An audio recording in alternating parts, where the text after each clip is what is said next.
My biggest Next question. question for you is how do I manage my student loans successfully? Ooh. Now listen, it's quite clear in America, we have a true student loan pandemic, right? We have the average person graduating with about 30 to $40,000. We can check those numbers, but it's something like that. And so the way you manage it, right, is saying to yourself, let me actually know what I have. It's very important to see if you have, you know, federal student loans or private student loans. There are a lot of different things that come with that, right? You might be able to be forgiven for federal, but never on the private side, right? I think you need to truly understand what it is, but also understand what your interest rate is. How much is accruing? Is it 6%, 8, 10, or plus, right?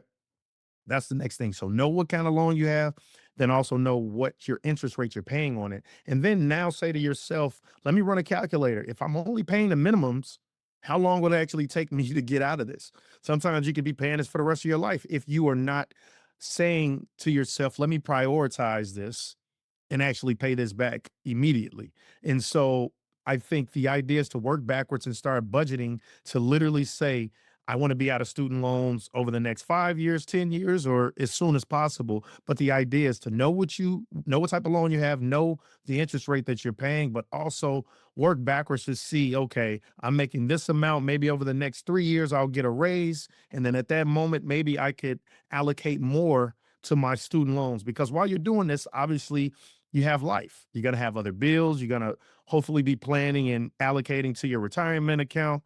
But I think in the near term, live below your means so that you could allocate money to paying off student loans. Because when it's all said and done, these things are going to carry. They're going to follow you for the rest of your life, right? We had some momentum where it was like, oh, student loans are going to get repaid. We heard that momentum, and then it kind of quickly died out as it got introduced to being a real bill in the in government.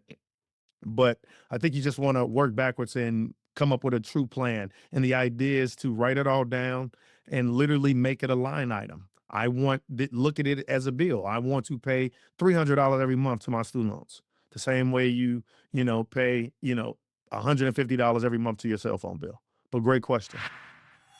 All right. So when it comes to the student loans, you got to be able to work backwards, right? So I like this calculator.net.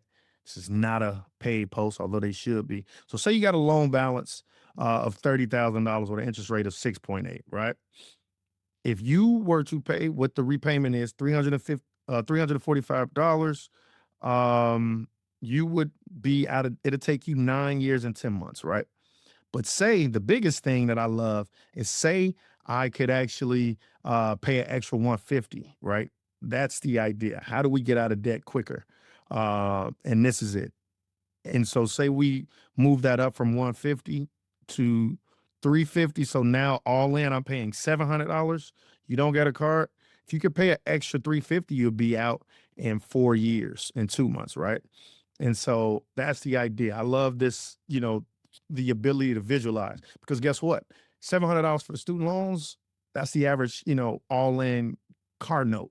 So it's like, do I get out of student loans in 9 years right here or 4 years if you would put an extra $350? But that's kind of how you could look at it.